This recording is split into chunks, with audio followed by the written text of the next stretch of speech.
الحمد لله وكفى وسلام على عباده الذين اصطفى أما بعد فأعوذ بالله من الشيطان الرجيم بسم الله الرحمن الرحيم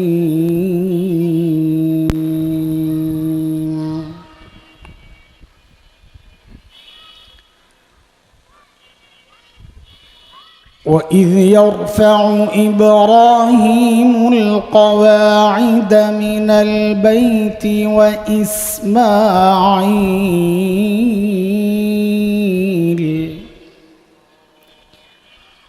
ربنا تقبل منا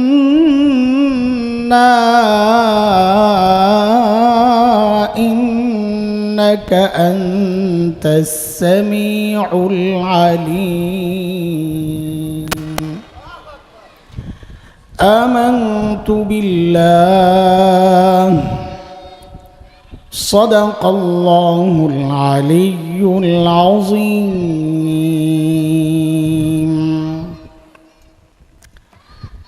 দারুল আজহার model মাদ্রাসার উদ্যোগে আয়োজিত আজকের এই ওয়াজ মাহফিলের মুহতারম সভাপতি,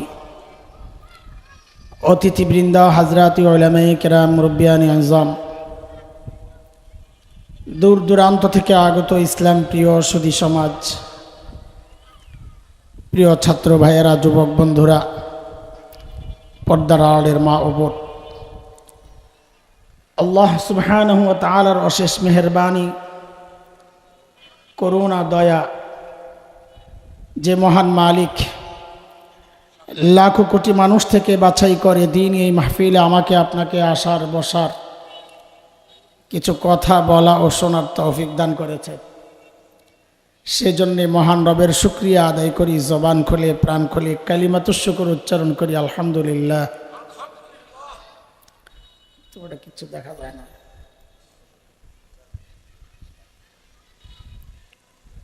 এতক্ষণ পর্যন্ত আমাদের অত্যন্ত প্রিয় ভাই, তার চমৎকার বলার ঢং, যেটা তিনি কথা বলছিলেন,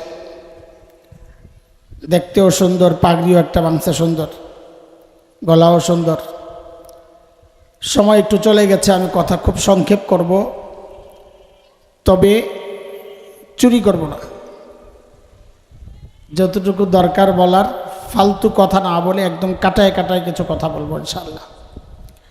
একটা পড়া মুখস্থ করাইতে চাই, সোজা কথা। আমি বয়ান করি আর এক একটা পড়া মুখস্থ করাই, ঠিক আছে ইনশাআল্লাহ? আজকেও আমরা একটা পড়া মুখস্থ করবো ইনশাআল্লাহ। হ্যাঁ, আল্লাহ তাআলা যে কথাগুলো বলবো, আল্লাহ যেন আমাকে সহজে বলার, আপনাদেরকে সহজে বোঝার তৌফিক দান করেন। কথার কোনো বলার ঢং, শব্দ চয়নে কষ্ট পাবেন, এই জন্য আগে বলি কথাগুলো আমি আমাকেই বলব, আমি আমাকে উদ্দেশ্য করেই বয়ান করব। আমার মতো কেউ থাকলে তার উপকারে আসবে, কিন্তু কেউ যেন কষ্ট না নেন যে এইভাবে বললেন। আমি আমার নিজের হেদায়েতের জন্যই কথাগুলো বলব।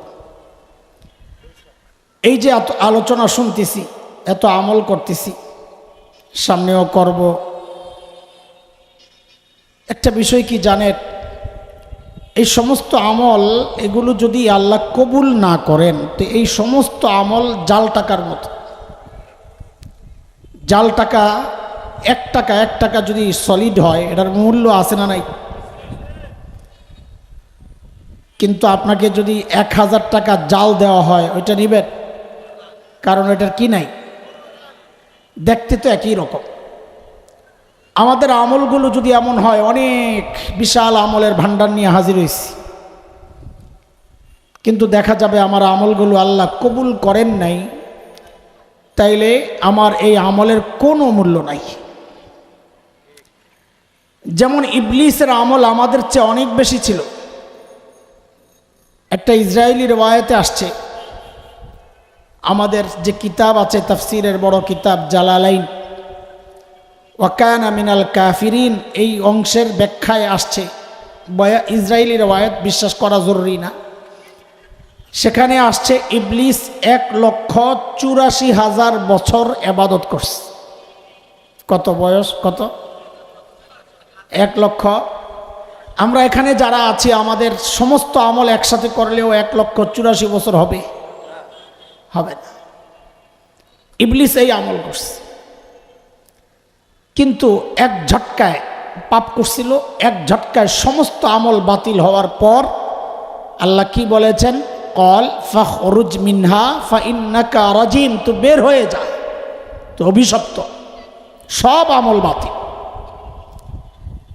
এত আমল করেও ইবলিসের সব বাতিল। আর আমি আপনি কি কদ্দুর করি, মনে মনে ভাবি জান্নাত আল্লাহ আমার জন্য কয়েকটা রেডি রাখছেন। বিষয়টা এমন না। আজকের মূল বিষয় দুইটা। এক হচ্ছে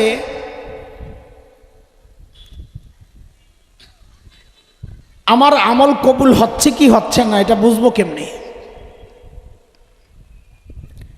আরেক হচ্ছে আমল কবুল করাবো কেমনি। কয়টা বিষয়, পয়েন্ট একদম মুখস্থ করা লাগবে। আমি জিজ্ঞেস করব, জুয়ান সামনে বসছো, না পারলে কিন্তু আমার বদ অভ্যাস আছে, মুরগি বানাইয়া দেব, মুরগি। কয় বিষয়? এক হচ্ছে আমার আমল কবুল হচ্ছে কিনা, আমি কেমনি বুঝবো। আরেক হচ্ছে কবুল করবো কেমনে, করাবো কেমনে, কিভাবে করলে আল্লাহ কবুল করবে। আমার তো এটা খুব জানা দরকার, আপনাদের দরকার দরকার। এত আমল করলাম কিন্তু যদি কবুল না হয় তো কোনো লাভ নাই। তো আমার আমল কবুল হচ্ছে কি হচ্ছে না, এর জন্য আমাদের বড়রা কোরআন হাদিস থেকে কিছু পয়েন্ট এনেছেন পরীক্ষার জন্যে। ধরেন মিটার আর কি, যে এই মিটার লাগাইয়া দাও, এটার মধ্যেই উঠবে আমল কবুল হচ্ছে কি হচ্ছে না। সেই মিটারের মধ্যে একটা হচ্ছে একটা আয়াত কোরআন আল কারীমের। আল্লাহ বলেন, সানাস্তাদরিজুহুম মিন হাইসু লা ইয়ালামুন। আল্লাহ বলেন, আমি, কেউ আছে এমন যাকে উপরে তাদের বর্ণনা আসছে, যাদেরকে আমি ধীরে ধীরে ধীরে ধীরে নিচে নামায়া দিই। এরপর যে কথাটা আল্লাহর, এটা আরো কঠিন। অহুম লা ইয়ালাম, আমি যে তাকে নিচে নামায়া দিচ্ছি তার খবরও নাই। দেখেন, নিচে নামায়া দেওয়া এটা এক ভয়ঙ্কর দিক, বিপদ। আরেক বিপদ হচ্ছে সে বুঝেও না। আরে বুঝলে তো সংশোধনের সুযোগ থাকতো, না বুঝলে তো মুসিবত। এই যে আয়াতটা, এই আয়াতকে সামনে রেখে আমি আমার নিজেকে যাচাই বাছাই করতে পারব আমার আমল কবুল হচ্ছে কিনা। আমি নিজের জীবনটা দেখি যে আমার অতীত বর্তমান, আগে ভালো চলতো না এখন ভালো চলে। যদি দেখি দ্বীনের দিক থেকে আমার উন্নতি হচ্ছে, আলহামদুলিল্লাহ।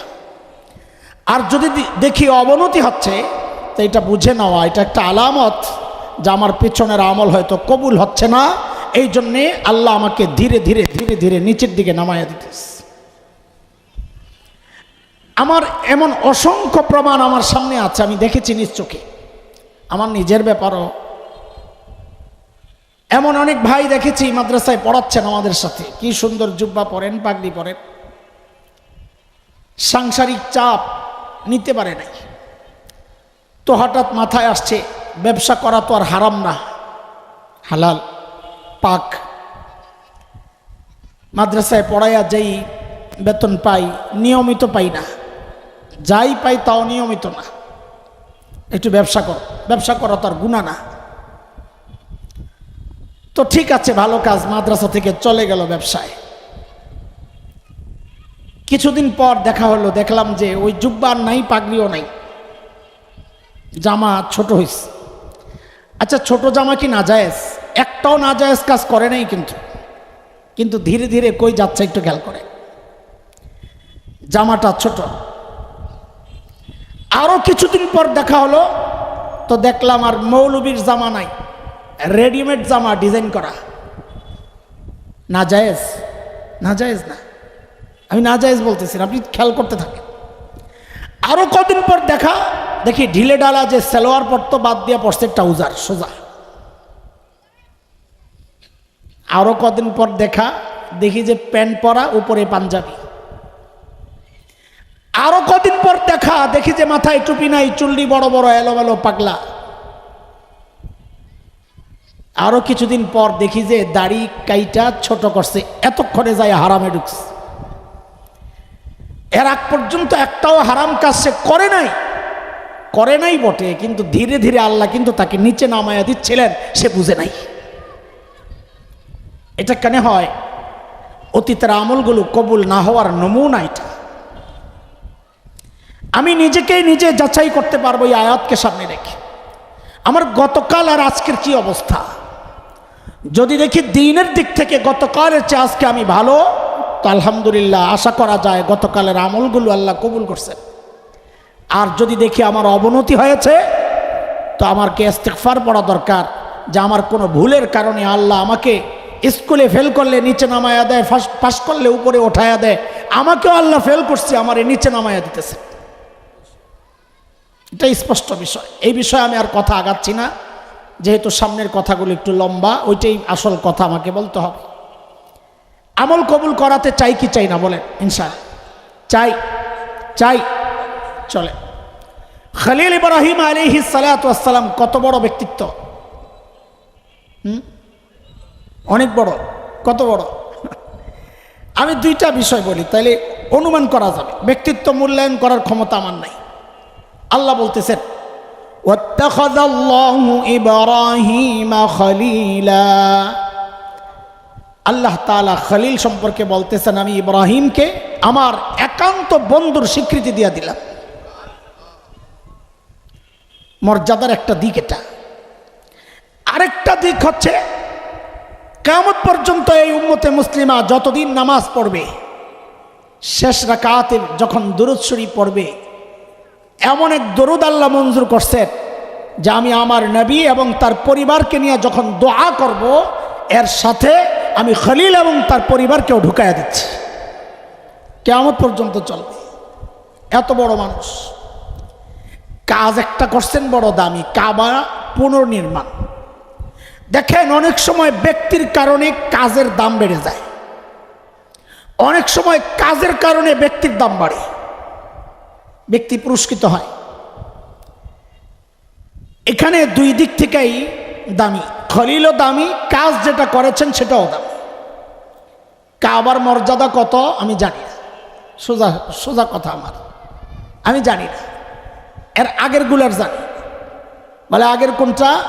বলে কাবাকে ঘিরে যে মসজিদ আছে, মসজিদুল হারাম, ওই মসজিদুল হারামের মর্যাদা কত, যা কাবার কারণে মসজিদুল হারামের মর্যাদা, ওই মসজিদুল হারামের মর্যাদা কত? তো নবী আলাইহিস সালাম বলেছেন, বাইতুল মুকদ্দাস মসজিদে নববী ছাড়া দুনিয়ার যে কোনো মসজিদে নামাজ পড়লে যেই সওয়াব হয়, মসজিদুল হারামে নামাজ পড়লে তার চেয়ে 1,00,000 গুণ বেশি সওয়াব। এই একজন একটু যায়, ওই যে বিচ্ছু বাহিনীটির একটু কিছু করা যায় কিনা, আশপাশের বিচ্ছু বাহিনী পোলাপাইনগুলা,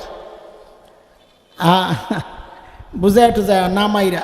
আচ্ছা বাবরা, এই যে বাবারা যারা খেলতেছ, খেলো না এখানে, আওয়াজ ছাড়া, আসো ওয়াজ শুনতে আসো, আর নাইলে বাইরে যায়া খাও, আওয়াজ করবা না। মাশাআল্লাহ, শুনছি তো, মাশাআল্লাহ, আল্লাহ কবুল করে।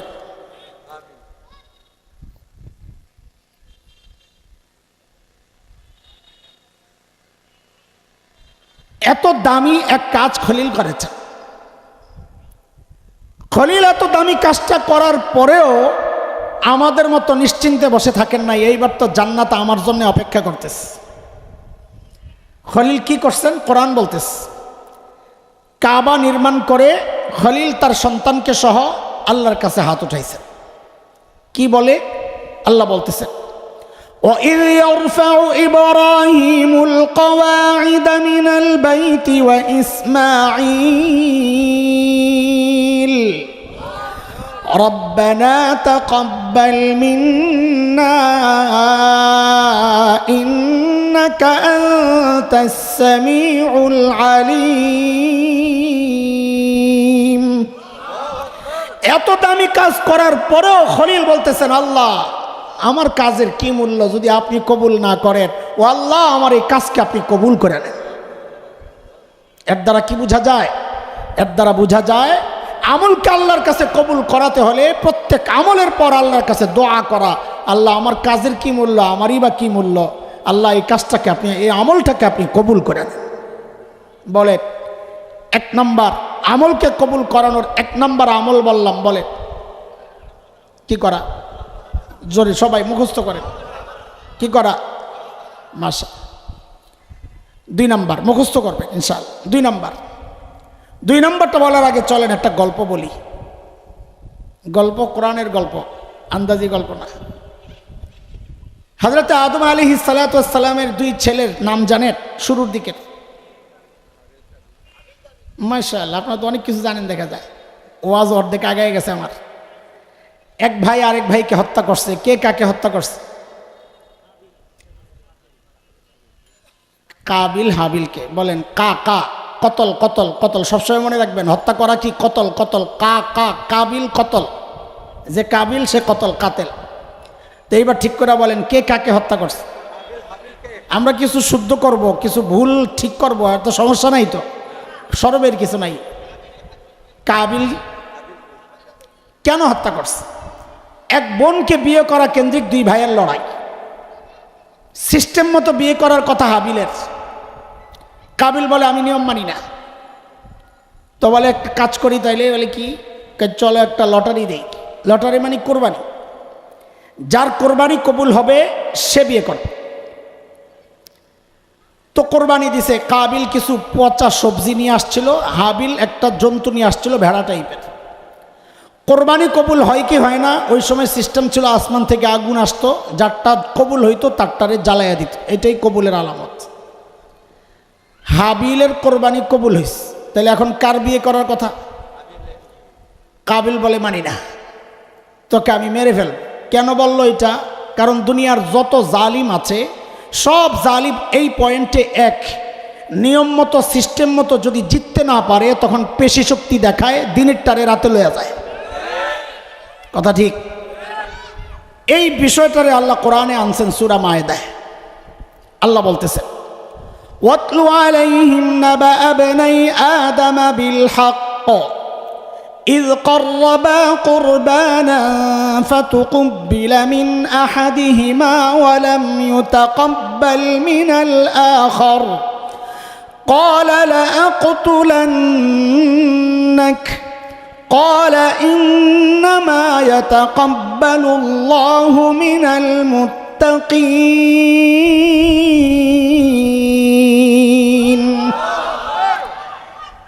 কাবিল বলে তোকে হত্যা কর।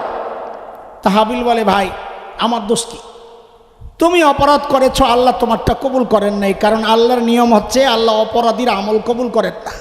ইন্নামা ইয়াতাকাব্বালুল্লাহু মিনাল মুত্তাকিন, আল্লাহ আমল কবুল করেন কেবলমাত্র মুত্তাকির। এটা হচ্ছে আমাদের পয়েন্ট। আমলকে যদি কবুল করাতে চাই তো আল্লাহ বলতেছেন, আমার কথা না, আল্লাহ যদি কবুল করেন আল্লাহর ইচ্ছা, কিন্তু আল্লাহ নিয়ম জানাইয়া দিছেন আমলকে যদি কবুল করাতে হয় তাহলে গুনাহ ছাড়তে হবে। গুনাহও করবেন আমলও করবেন, আল্লাহ বলেন না এমনটা চলবে না। এখনই তো অনেকের মন খারাপ হয়ে যাবে। কেন মন খারাপ? ভাই আপনি সুদও খান হজও করেন, ঘুষও খান হজও করেন। আমি গেছি এক জমির অফিস, ভূমি অফিস, একটা বানান ভুলটা ওদের, তা আমি ঠিক করাই দিয়ে গেছি। যার টেবিলে আকারে ইঙ্গিতে খালি বুঝাইতেছে কিছু একটা, অনেক খরচপাতি আছে। তো ভাই লাগলে আপনারা করবেন, ভুল তো আর আমার না। আল্লাহর বান্দা আমারে লম্বা টাইম বসায় রাখছে, জোহরের আজান দিয়া দিছে। এরপরে আমারে কি বলে জানে, হুজুর দিলে দেন, আমি নামাজে যাব। কই যাবে? যা দেওয়ার তাড়াতাড়ি দিয়ে দিতাম, উনি নামাজে যাবে না। দোস্ত আল্লাহর নিয়ম এটা না। আল্লাহ বলেছেন স্পষ্ট, ইন্নামা ইয়াতাকাব্বালুল্লাহু। আরেকটু কঠিন করি, দাড়ি কাটা তো জায়েজ কাজ, সওয়াবও তো হয়। কি তো কি না, তো জোরে জোরে বলছেন, এইবার কি এটা জোরে কোন? হারাম। বলেন দাড়ি কাটা, আরো জোরে বলেন, আরো জোরে। রোগ যেখানে আওয়াজও সেখানে জোরে বলেন। তো দাড়ি কাটা যদি হারাম হয়, আপনি যদি মনে করেন ওই হারাম অবস্থায় আপনি নামাজ পড়তেছেন, আপনি কি করে আশা করেন ওই নামাজ আল্লাহ কবুল করবে? বলেন। আমি আমি কাউকে খাটো করছি না, কাউকে আঘাত করার জন্য বলছি না, আমি আল্লাহর নিয়ম জানাই দিচ্ছি। আল্লাহ বলছেন ইন্নামা ইয়াতাকাব্বালুল্লাহু মিনাল মুত্তাকিন। ও মা, তুমি পর্দা করো না আর যায়া নামাজ পড়ো, তুমি কি করে আশা করো ওই নামাজ আল্লাহর কাছে যাবে? বলো। বেপরদায় চলবা, গুনাহ করবা, ইবাদত করবা না।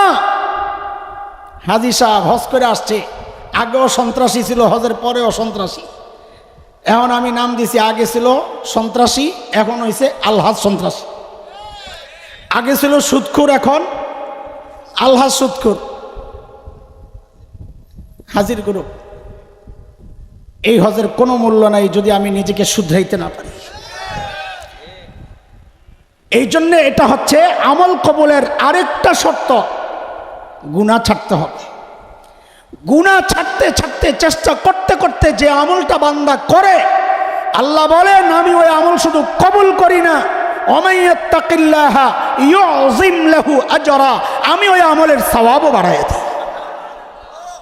আরে সাহাবীদের আমলের এত সওয়াব কেন? আমাদের থেকে এত পার্থক্য কেন? কারণ তাদের তাকওয়ার স্বীকৃতি আল্লাহ দিয়েছেন। আমি আপনি মুত্তাকি, আমার পাশের মানুষ স্বীকার করে না। যত পিসাব আছে স্টেজে জিজ্ঞেস করেন, বউ একজনেরও মুরিদ হয় নাই। আচ্ছা কারোটা আমি জানি না, আমারটাই বলি, আমারটা আমার কাছে মুরিদ হয় নাই। ও জানি চিনি, আপনি কোন মার্কা বুজুর্গ? আমার আপনার তাকওয়ার স্বীকৃতি পাশের মানুষ দেয় না। আর আল্লাহর নবীর সাহাবী মুত্তাকিটা আল্লাহ নিজে সাক্ষ্য দিয়েছে। কার সাক্ষ্য? সূরা হুজুরাত আয়াত 3 আল্লাহ বলেন ইন্নাল্লাযীনা ইয়াগুদ্দুনা আসওয়াতাহুম ইনদা রাসূলিল্লাহ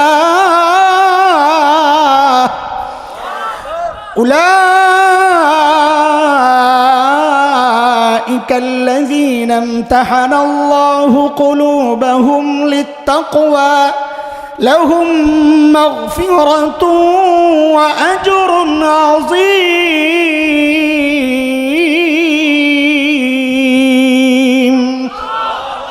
আল্লাহ বলেন পড়াইছেন আমার নবী। ও দোস্ত, যিনি পড়ান পরীক্ষা তিনি নেন না আরেকজন। ফাইনাল পরীক্ষা, ফাইনাল পরীক্ষা যিনি পড়ান তিনি নেন না আরেকজন। বুঝেন না কিছু? ফাইনাল পরীক্ষা যে দেয় বাচ্চারা, যিনি পড়ান আপনারা কি তিনিই পরীক্ষা নেন না অন্যজন নেন? আমরা তো অন্যজন নেই, অন্যজন। তা আল্লাহ বলতেছেন যেন আমার নবী, আমার নবীর সঙ্গীদেরকে তাকওয়া পড়াইছেন, শিখাইছেন, আর পরীক্ষা নিছি আমি আল্লাহ নিজেই। সার্টিফিকেট দিয়ে দিছে, পাস। আল্লাহু আকবার। যেহেতু তাদের তাকওয়ার পরীক্ষা আল্লাহ নিয়ে দেখছেন পাস, এই জন্য তাদের আমলের সওয়াব আমাদের আমলের সওয়াব কখনোই এক হবে না। কেন? আল্লাহ বলেছেন ওমাইয়াত্তাকিল্লাহ ইউযিম লাহু আজরা, যে মুত্তাকি হবে আমি তার আমলের সওয়াব বাড়াইয়া দিব। বলেন গুনাহ ছাড়বো তো ইনশাআল্লাহ? তাড়াতাড়ি তাড়াতাড়ি আমাকে আগাইতে হবে, ছাড়বো ইনশাআল্লাহ। কয়টা গেল তাড়াতাড়ি বলেন। এই কয়টা গেছে দোস্ত? তুমি কও কয়টা? তোমার মোহতানগিরি সুডামো পড়া না পারলে দোস্ত, আমার দেওবন্দের দোস্ত। বলেন 1 নাম্বার দোয়া করা, যে কোনো আমলের পর কি করব? 2 নাম্বার গুনাহ ছাড়বো। ঠিক আছে ইনশাআল্লাহ। আমার ভাই যেই বয়ান করতেছিলেন আমি একটু একটু শুনতেছিলাম, ওই থেকে মনে পড়ছে যে এখানে এই বিষয়ে কিছু কথা বলা দরকার। এখন হুবু এটা বললে আপনারা তো কইবেন যে কি কইল, এই জন্য ঘুরাই আনলাম আর কি। আচ্ছা আপনি যদি একটা কোটের অর্ডার দেন, স্যুট মাপ নেয় না? নেয়? এ কথা বলেন, মাপ নেয় না? নেয় না? হাতার মাপ নেয়, পাশ নেয়? ওরে বাবা, এখন যত উন্নত মাপ তত জায়গার থেকে বেশি নেয়। এখানে নেয় 4-5 জায়গায়, এখানে নেয়, এখানে নেয়, বগলের নিচে নেয়, গলা নেয়, চেস্ট নেয়, পেট নেয়, সব নেয়, নেয় কিনা? লম্বা নেয়, হাইট টাইট সব নেয়, পকেটও নেয়, ভিতরে কদ্দুর বাইরে কদ্দুর সব নেয়। এখন অর্ডার আনতে যখন আপনি গেছেন, যায় দেখেন হাই কথা, হাতা তো একটা ঠিক আছে, আরেকটা অর্ধেক। আনবেন? বলেন, এই কথা বলেন, আনবেন? কেন আনবেন না? মাপ মতো হয় নাই। বলেন, খালি একটু কি জবাব দেন, কেন আনবেন না? বলেন সবাই, আবার বলেন। মাপ মতো হয় নাই। হাতা ঠিক আছে, কিন্তু হাত ঢুকানো যায় না, আনবেন? কেন আনবেন না? আহা, ওই এক কথাই বলেন বারবার, মাপ মতো হয় নাই। বলেন, কেন আনবেন না? বুকের বুতাম তো লাগান যায়, পেটের বুতাম লাগা যায় না, পেটটা ভাই এরকম খোলা থাকে। কিরে ভাই, এটা কি? কয়টা একটা নতুন স্টাইল। আনবেন? কথা বলেন, কেন? কেন? তো আল্লাহ বলেন, বান্দা তোর আমল আমি কবুল করব। কখন? কয় যদি মাপ মতো হয়। বলে মাপ কোনটা? তো আল্লাহ বলেন, লাকাদ কানা লাকুম ফি রাসূলিল্লাহি উসওয়াতুন হাসানাহ। তোর মাপ হচ্ছে আমার রাসূল। তোর সমস্ত কাজ করতে হবে, মাপ হচ্ছে আমার রাসূল। আমার রাসূলের মাপে যদি আসে তাহলে আমি কবুল করব, আর না হয় কবুল করব না। এটাই তো যৌক্তিক কথা। একটা সামান্য জামা মাপ মতো না হইলে আপনি নিতে চান না, তো আমার আপনার আমল যদি আল্লাহর নবীর ওই মাপ মতো না হয়, তো আল্লাহ কেন কবুল করবে? এই কথায় কোনো যুক্তি আছে না নাই? কিন্তু এখনকার পোলাপান ওই যে পেট খুললে মনে করে হ্যাঁ স্মার্ট, মগা ছাগল। কেন ছাগল একটু বুঝেন, একটা উদাহরণ না দিলে তো বুঝবেন না। ধরেন আপনাকে ধামরাই আইসে একজনে বিয়া করার জন্য ঢাকা থেকে, সুবহানাল্লাহ, জানে না শুক্রবার যে এই অবস্থা নবীনগরের, এমন জ্যামে পড়ছে। আস্তে আস্তে খুব ভালো করে উদাহরণটা বুঝতে হবে। জুয়ান পোলাপাইন আসস্তি, তোরা থেরাপি চলবে, থেরাপি ইনশাআল্লাহ। আস্তে আস্তে আসরের রক্ত হয়ে গেছে। আহা, শ্বশুর মিয়া ঘটকরে ডাক দিছে, মিয়া ভাই খানা গেছে ঠান্ডা হইয়া, এখন নামাজ পড়বেন, বিয়ে শাদী হবে, খানা যাবে বাসি হইয়া। এই ছেলে আজীবন আমার মেয়েটারে খোটা দিবে। তোর বাপের বাড়িতে গেছিলাম, প্রথম দিন আমারে বাসি খানা খাওয়াইছে। এটা বইলা বইলা জ্বালাইব, আসলে হইলো মাল চাই মাল। তো কি করা? খাওয়া দাওয়া আগে শেষ করেন। বলেন, আগদর ছাড়া খাওয়া দাওয়া আগে শেষ করেন, এমন হয় কি হয় না? আরে কথা বলেন না, জুয়ান তোরা কথা হয়। তো জামাইয়ের সামনে দিছে বিশাল এক ডিশ, দেয়নি রে, দে আস্তা মুরগি, আস্তা খাসি, আস্তা মাছ, নানা রকমের কাবাব দিয়া সাজায় দিছে। আচ্ছা বলেন তো একটা কথা, মেয়ের বাড়িতে বরযাত্রা যে আসে, সেরা মেহমান কে বলেন তো? কে? ঠিক আছে তো না? পোল্ট্রি মারিস না কিন্তু পরে। কে? যত খাবারের আয়োজন হবে, সেরা খাবারটা কার সামনে? হ্যাঁ, ঠিক আছে তো, ঘুরবেন না তো আবার? ঠিক আছে। তো ওই জামাইয়ের সামনে সেরা খাবার টাবার দিয়া ডিশ সাজায় দিস। জামাই বাবু এর মনোযোগ এদিকে নাই, উনি তো আবার স্মার্ট জামাই। কোন জামাই? হ্যাঁ, এটা বলা লাগবে, বারবার আমি জিজ্ঞেস করব, কোন জামাই? স্মার্ট জামাইয়ের মনোযোগ এখানে নাই। ওর মনোযোগ প্যান্ডেলের বাইরে ডেকোরেটররা ময়লা ফালানোর জন্য একটা ভাণ্ড রাখছে, রাখে না? তো ছোট্ট বাচ্চারা যে পোলাও খাইছে, সরি শুনতে খারাপ শোনা যাবে, কিন্তু খোসার জন্য আমার বিকল্প নাই। বাচ্চাদের নাকের শ্লেষা মেশা লাগানো ওই আঠালো পোলাওগুলা নিয়ে ফেলাইছে। মুরগির রান টাইনা খাইয়া হাড্ডিটা নিয়ে ফেলাইছে। লেবু রস নাই, ছিলকাটা নিয়ে ফেলাইছে, রস তো খাইলিস। জামাইবাবু তাকায় রয়েছে ওদিকে। কোন জামাই যেন? স্মার্ট জামাই, সাবাস। কিছুক্ষণ পর জামাই লাভ দিয়ে উঠছে, ওইটা ওখানে গেছে, যায়া ওই ময়লার সামনে যায়া আসন দিয়া বসছে। আসলে ময়লা খাওয়ার তো কথা কুত্তার। জোরে বলেন কার? কাজে ওই জায়গাটা কার? জোরে বলে না কার? বসছে কে? জামাই। শ্বশুর গেছিল একটু ঘরের ভেতরে, শাশুড়ি একটা স্পেশাল পায়েস রান্না করছে, ওটা আনতে। ও আল্লাহ, শ্বশুর পায়েসের বাটি নিয়ে আইসা প্যান্ডেলে দেখে জামাইরে খুঁজে পায় না। জামাই গেল কই? খুঁজতে খুঁজতে খুঁজতে খুঁজতে পাইছে জামাই যেখানে বসা। শ্বশুর পেয়ালা হাতে নিয়ে খালি বলে, এ পোলাপাইন এই ডায়লগটা আমার সাথে তোরা বলবি। শ্বশুর বলে, কুত্তার আসনে জামাই কেন? জামাইয়ের আসন খালি কেন? বল বল বল বলো, কুত্তার আসনে জামাইয়ের আসন, জামাইয়ের আসন খালি কেন? বলে, কুত্তার আসনে জামাইয়ের আসন। ঘটকরে ডাক দিছে, মিয়া ভাই এদিকে আসে। কি আপনারা বললেন স্মার্ট জামাই? হ্যাঁ ভেরি স্মার্ট। তো ভেরি ছুটাই দিছি, এটা নিয়ে ভেরি স্মার্ট।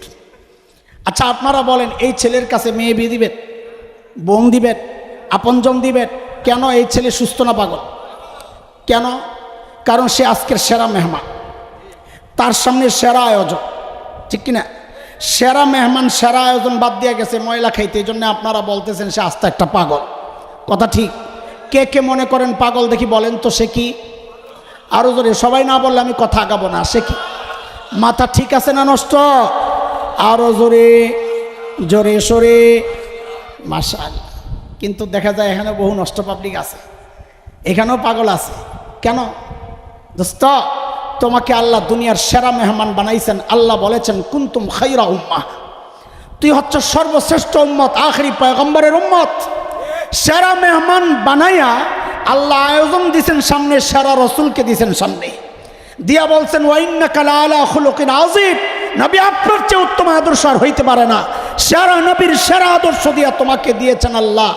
এই সেরা আদর্শ তোমার ভাল লাগে না, নবীর সুরত ভাল লাগে না, নবীর আখলাক চরিত্র ভাল লাগে না, নবীর পারিবারিক সামাজিক রাষ্ট্রীয় জীবন তোমার ভাল লাগে না, তুমি তাকায় আছো কোথায়? বাহিরে ইহুদির দিকে, নাসারার দিকে, ময়লা আবর্জনা নিকৃষ্ট মুশরিকদের আখলাক চরিত্র তাহজিব তামাদ্দুনের দিকে। আল্লাহর কসম, শ্রেষ্ঠ নবীর শ্রেষ্ঠ আখলাক বাদ দিয়া কেউ যদি আশেপাশে তাকায়, অন্য ধর্মাবলম্বীদের তাদের পোশাক আশাক ধারণ করে, নিজের বিয়ে শাদীর প্রোগ্রাম ওদের মতো করে সাজায়, আল্লাহর কসম সে সুস্থ হইতে পারে না।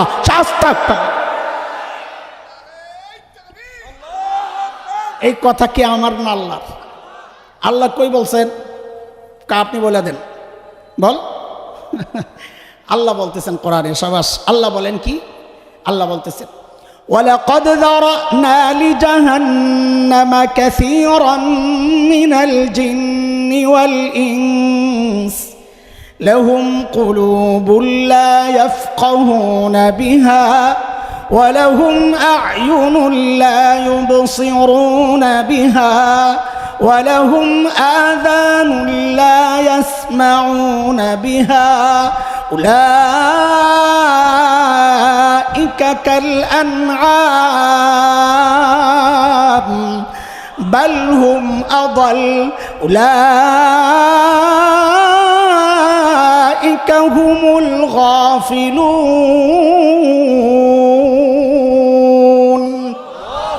আল্লাহ বলেন বহু জিন বহু মানুষকে আমি জাহান্নাম ভরব। কারা তারা? বলে দিল দিছিলাম বুঝে নাই, ও সেরা মেহমান। দিল দিছিলাম বুঝে নাই, তার সামনে সেরা আয়োজন, বুঝে নাই।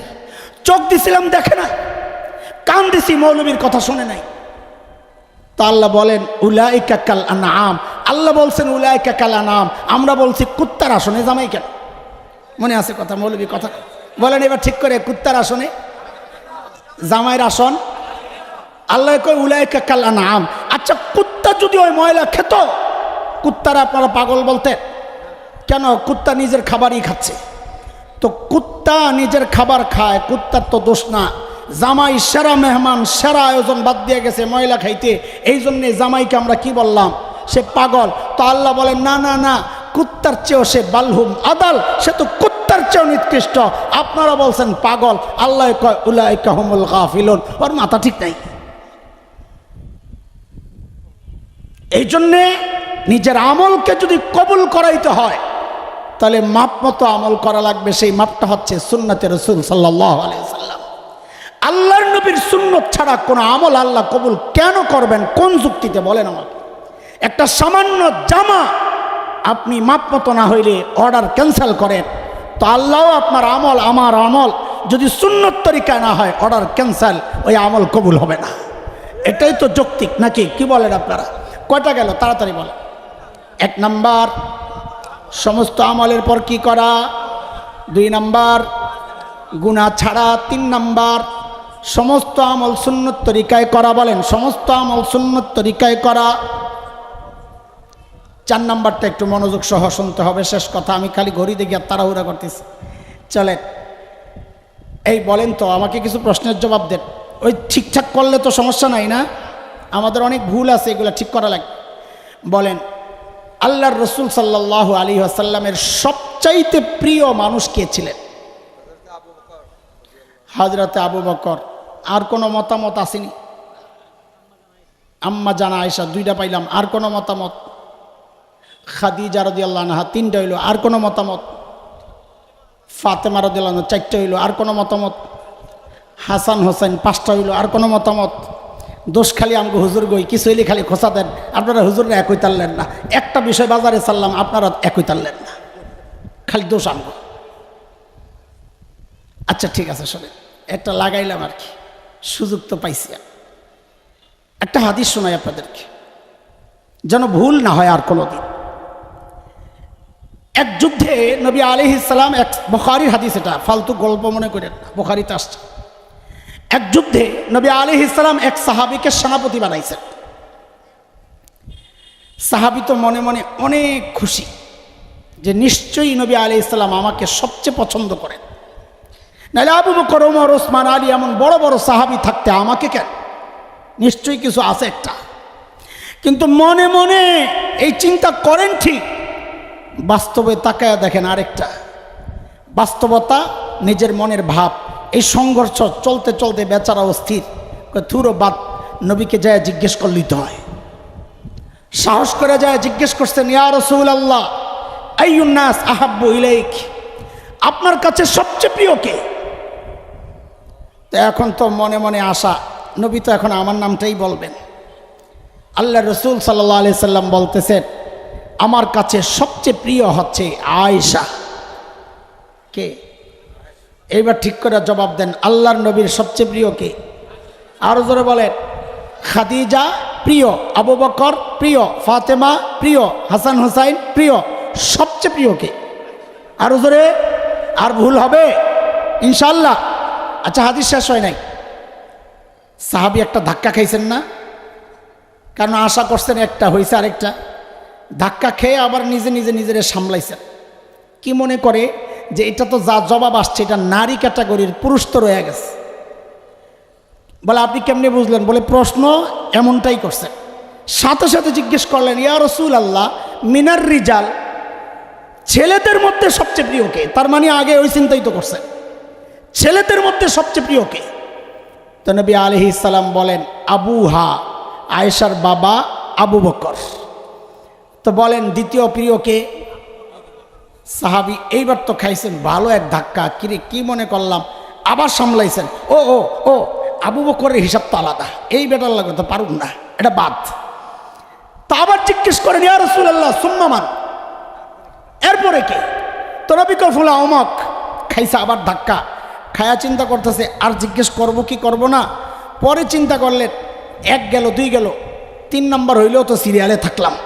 তো আবার জিজ্ঞেস করছেন, ইয়া রাসূলুল্লাহ সুম্মা মান, এরপরে কে? নবী বলেন অমক।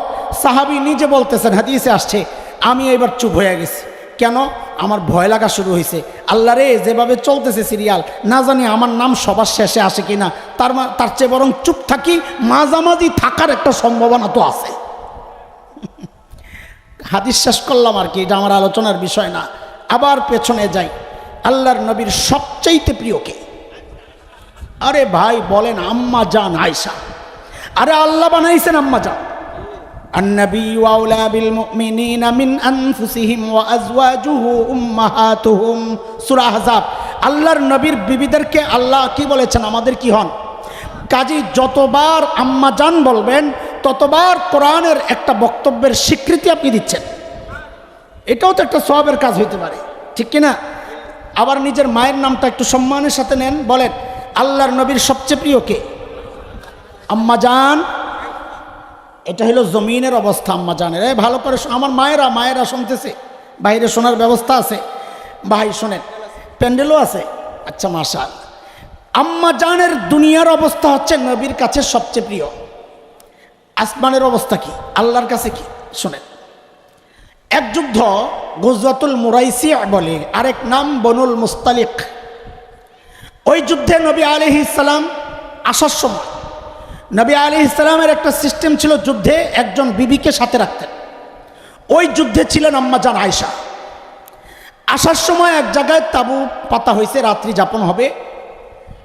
ভোরে একজনকে নবী হুকুম করলেন, ঘোষণা দাও, রওনা দিতে হবে। আম্মা জান বলেন, আমিও গেলাম জরুরত সারার জন্য একটু দূরে।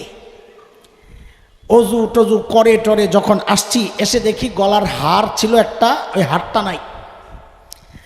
এখানে একটা প্রসঙ্গক্রমে কথা বলেনি, আম্মাজান এই হার তালাশ করতে যায় লম্বা সময়টা যে ব্যয় করলেন, কেউ এমনটা মনে না করা একটা হারের জন্য আম্মাজানের এত কষ্ট, দুনিয়ার প্রতি মহব্বত না, এটা মনে করবেন না। কেন? কারণ হারটা আম্মাজান হাওলাত নিছিল, হাওলাত ঋণ নিছিল, এটা তো সূক্ষ্ম বিষয়। হার আম্মাজান কি করছেন? ঋণ নিছেন, ঋণের জিনিস ফেরত দিতে হবে, এই জন্য আম্মাজানের পেরেশানি, দুনিয়ার পেরেশানি না মিয়া। তো আম্মাজান গেছেন আবার তালাশ করার জন্য, খুঁজতে খুঁজতে খুঁজতে খুঁজতে খুঁজতে খুঁজতে লম্বা টাইম ব্যয় হয়েছে, হার খুঁজা পায় না। কারণ ওই যে মোবাইলের ফ্ল্যাশ লাইট তো ছিল না, টর্চ লাইটও তো ছিল না, হাতটাই এক খুঁজছেন আর কি। আম্মাজান যখন জায়গায় ফেরত আসেন, আহারে এসে দেখেন যে নবী কাফেলা নিয়ে চলে গেছেন। কেন গেলেন? কারণ ওই সময় সিস্টেম ছিল, মেয়েরা এরকম হাওদাজ বলে পালকির মতো করে ওটের মধ্যে বসানোর ব্যবস্থা থাকতো। তো আম্মাজান নিজেই বলেন, আমি ছিলাম গরনে হালকা, ওই পালকি যারা উঠাইছেন ওরা যখন উঠাইছেন টের পান নাই আমি ভিতরে ছিলাম কি ছিলাম না, তো ওরা নিয়ে চলে গেছে। এখানে একটা সূক্ষ্ম প্রশ্ন রেখে যায়, ওরা জানে নাই কিন্তু নবী জানতেন কিনা যে আম্মাজান নাই? আচ্ছা আমি বলি আমার বিশ্বাস নবী জানতেন না। আপনারা কি বলেন, জানতেন না? জানতেন? হ্যাঁ, আবার বলেন। যদি বলেন জানতেন, তাইলে আমি আপনি আমাদের স্ত্রীদেরকে একা এরকম নির্জন জায়গায় রেখে যাব না, কোনোদিন যাব? তো তার মানে যদি আপনি বলেন নবী জেনেও চলে গেছেন, তার মানে আপনি নবীকে আমার চেয়েও বেশি কম দায়িত্বহীন স্বামী, আমার চেয়েও আমি তো দায়িত্বশীল স্বামী, নবীকে আপনি দায়িত্বহীন স্বামী হওয়ার অভিযোগ দিতেছেন। তার মানে নবী জানতেন না। নবী, সবাই জোরে সোরে বলেন তো, নবী জানতেন না? জানতেন না? আরও জোরে শুনতে চাই, আরও জোরে শুনতে চাই। কি বোঝা গেল? আল্লাহর নবী গায়েব জানতেন না। আল্লাহর নবী, জোরে কন, আল্লাহর নবী গায়েব শুধু জানেন। আপনারা এই বিষয়ে আমি আলোচনা করব না। সূরা আরাফ আয়াত 188 188 ওই তাফসির খুলে দেখবেন, ওখানে স্পষ্ট বলা আছে। যাই হোক, আল্লাহর নবী চলে গেছেন। আম্মাজান এসে যখন দেখছেন কেউ নাই, আম্মাজান জায়গায় বসে পড়ছে। এটা আরেক নিয়ম শিখেন, যেখান থেকে হারায়া যাবেন ছুটাছুটি করবেন না, ওই জায়গায় দাঁড়ায় থাকবেন। যে খুঁজতে আসবে প্রথমে ওখানে আসবে। এখন আপনি গেছেন আরেক জায়গায়, যে খুঁজতে আসছে সে এসে আপনাকে পায় না, আবার আপনি আসছেন সে গেছে আরেক জায়গায়, এটা পেরেশানি বাড়ে। আম্মাজান ওখানেই বসে আছেন, বয়স কম, লম্বা সফর, সফরের ক্লান্তি, ঘুমায় পড়ছেন। আল্লাহর নবীর আরেকটা সিস্টেম ছিল, কোথাও থেকে কাফেলা যখন রওনা দিতেন একজনকে পেছনে রেখে আসতেন। সিস্টেম এটা সুন্দর সিস্টেম। কেন রেখে আসতেন? যাওয়ার পর একটা চেক দিতেন, চেক কিছু রয়ে গেল কিনা। এখন এটা খুব বেশি জরুরি। অধিকাংশ সফরে আসার পর বলে, হুজুর কাম হয়েছে। কি হয়েছে? চার্জারটা রেখে আইছি। এখন কি রেখে আসে? এখন শুধু চার্জার রেখে আসে। তো নবী আলাইহিস সালামের যুগে মিসওয়াক থাকতো, এটা থাকতো, এটা থাকতো। তো নবী একজনকে রেখে আসতেন যেন কিছু না থাকে, উনি লাস্ট কাঁচায় সব নিয়ে আসবেন। ওই সাহাবী আয়েশা দেখেন আম্মাজান, হাদিসের কথা, সাহাবী এতটুকুই বলেছেন, ইন্না লিল্লাহি ওয়া ইন্না ইলাইহি রাজিউন। নবী আলাইহিস সালাম তো চলে গেছেন সামনে, সাহাবী নিজের বাহনকে বসায় আম্মাজানকে উঠাইয়া ধরে ধরে একা একা গেছে। বেলা অনেক দূর হয়ে গেছে। কাফেলার সাথে যখন মিলিত হয়েছে, ওই দিক দিয়ে মুনাফিকরা খবর ছড়াইয়া দিছে যে আম্মাজান নাই মানি ওই যে পিছনে যেই সাহাবীকে নবী রেখে আসছেন, নাউজুবিল্লাহ নাউজুবিল্লাহ, আম্মাজানের সাথে ওই সাহাবীর গোপন সম্পর্ক ছিল, সেই জন্য আম্মাজান ওখানে রয়ে গেছে। মুনাফিকরা তো খবর খুব ছড়াইছে। কিছু দুর্বল মুসলমান, যেমন হযরত হাসান ইবনে সাবিত, সাইয়্যিদনা আবু বকরের সম্পর্কের ভাগিনা হযরতে মিস্তাহ, হযরত নবী আলাইহিস সালামের শেলিকা হামনাহ বিনতে জাহাশ, জায়নাব বিনতে জাহাশের বোন, এই মানুষগুলো এগুলোর সাথে জড়ায় গেছে। 1 মাস পর্যন্ত মদিনা গরম, এই আওয়াজ শুধু চলতেছে, কিন্তু আম্মাজান কিছুই জানেন না। 1 মাস পর ওই যে মিস্তাহ, হযরত আবু বকরের ভাগিনা, তার মা হযরত আবু বকরের সম্পর্কের বোন উম্মে মিস্তাহ আম্মাজানের সাথেই থাকেন, গেছেন একটু দূরে জরুরত সারার জন্যে। উম্মে মিস্তাহ তার চাদরে পেঁচায়া পড়ে গেছে, পইরাই উঠে দিছে মিস্তারে একটা বকা, অসভ্য, এই শয়তানের জন্য আজকে আমার এই বিপদ। তা আম্মাজান আটকাইছেন, না না না, মিস্তাহকে বকা দিও না, ও সাহাবী, বদরি সাহাবী, ও বদরে যুদ্ধ করছে, বদরে যারা যুদ্ধ করছে ওদেরকে নিয়ে কটু কথা বলা যাবে না। তখন উম্মে মিস্তা বলে, মা আপনি জানেন না কি করছে। এই ঘটনা শুনিরা আম্মা জানের তো মাথা নষ্ট, আমি কিছুই জানি না। ঘরে আসছেন, আমি খুব দ্রুত শেষ করতেছি। ঘরে আসছেন, নবীর কাছে অনুমতি চাইছেন, চায়া বাড়িতে চলে গেছেন, বাবার বাড়ি। আবু বকরকে জিজ্ঞেস করেন, আবু বকর চুপ। উম্মে রোমান মা জিজ্ঞেস করেন, উম্মে রোমান চুপ। আম্মা জান বলেন, একদিন 2 দিন না, আমি একাধারে 3 দিন কেঁদেছি, চোখের পানি শুকায়া গেছে। নবী আলাইহিস সালাম আসছেন। আয়েশা বলতেছেন, আয়েশা যদি ভুল করো তওবা করো, না করলে বলো। আম্মা জান বলেন, আমি যদি এখন সত্য বলি আমি কিছু করি নাই, বিশ্বাস করবেন না। আর যদি মিথ্যা বলি যে করছি, তখন ঠিকই বিশ্বাস করবেন। তা আপনাদের কাছে আমার কথা বলার দরকার কি? আল্লাহর উপর ভরসা। আম্মা জান বলেন, এই কথাবার্তা চলছে, এর মধ্যেই দেখি নবীর মধ্যে পরিবর্তন শুরু হয়ে গেছে, মানে ওহী আসতেছে। আল্লাহর নবীর উপর যখন ওহী আসতো, চেহারা লাল হয়ে যাইত। ওয়াইন্না জাবিনাহু লা তাফাসসাদু আরাকা, কপাল ঘামে একদম ঘর্মত্ব হয়ে যাইত। আম্মা জান বুঝছেন ওহী আসতেছে।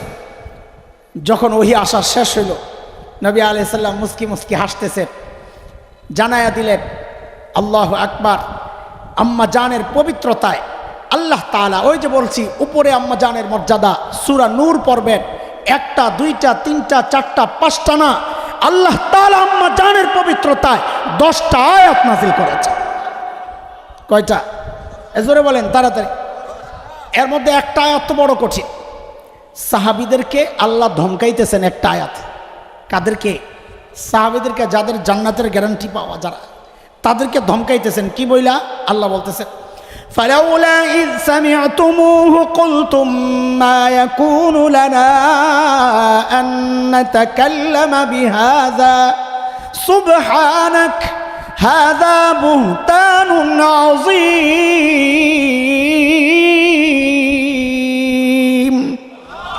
সাহাবীদেরকে আল্লাহ ধমকাচ্ছেন এই বলে যে যখন তোমরা এই সমস্ত কথাবার্তা শুনলা, তখন কেন বললা না যে এসব বিষয়ে আমাদের কথা বলা উচিত না?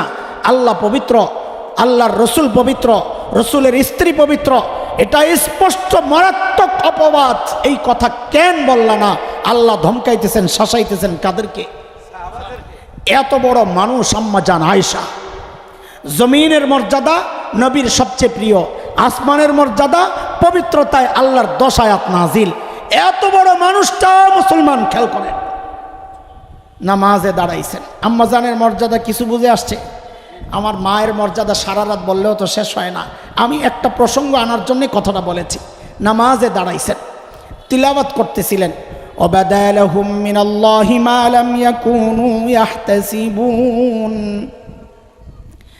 এই আয়াত পড়তেছেন আম্মা জান আর কান্না করতেছেন। এই আয়াত পড়তেছেন আর কান্না করতেছেন।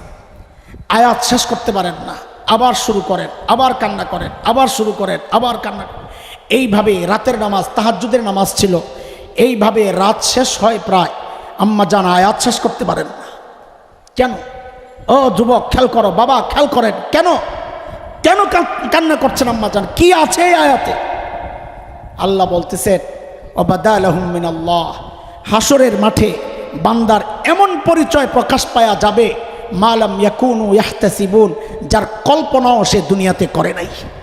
এই আয়াত পড়ে আম্মা জান কান্না করতেছেন। কেন? বলে, হারে দুনিয়ায় তো আমার পরিচয় আমি নবীর স্ত্রী, দুনিয়ায় তো আমার পরিচয় আমি আবু বকরের মেয়ে। আহারে না জানি এমন হয় হাসরে উঠছি তো দেখি আমার পরিচয় পাল্টায় গেছে, এখন আমি অপরাধীদের সাথে দাঁড়ায় আছি। হায় যদি এমন হয় আমার কি হবে?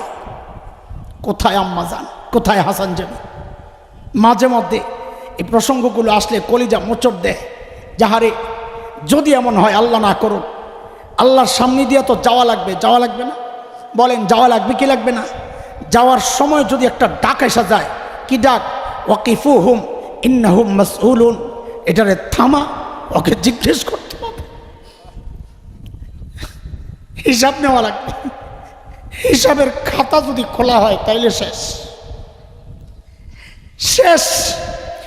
দুনিয়ায় তো মানুষ জানে হাফেজ,